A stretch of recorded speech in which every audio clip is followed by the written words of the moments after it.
In today's video, I'm going to teach you how to enter and pay multiple bills to a vendor in QuickBooks Online. We'll walk through the process from the moment you're logged into QuickBooks, so you can follow along on your own screen. The goal here is to save you time by paying several bills at once, instead of handling each one individually. First, look to the top left corner of your QuickBooks Online dashboard. You'll see a button labeled New with a plus sign. Go ahead and click that. This is your main starting point for creating or recording almost anything in QuickBooks, and you'll use it a lot, so it's worth getting comfortable with it. When the menu opens, you'll see a few different sections.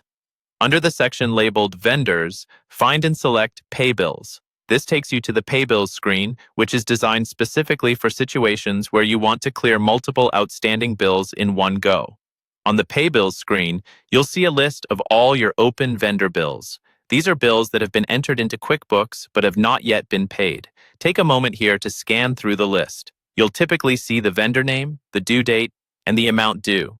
This is a good chance to double-check that everything looks correct and that the bills you're about to pay are the ones you actually intend to pay.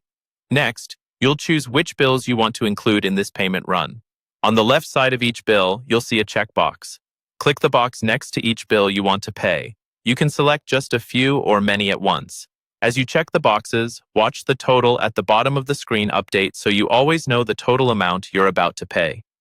Once you've selected the bills, move to the top of the Pay Bills screen and choose the payment account. This is the bank or credit card account the money will be coming from. Make sure you pick the correct one, because this is what will show up in your accounting records and on your bank reconciliation. Then, set the payment date. This should match the date you're actually making the payment, or the date you want it recorded in your books. After that, choose the payment method, such as check, bank transfer, or credit card, depending on what you're using. When everything looks good, you're ready to save and complete the payment.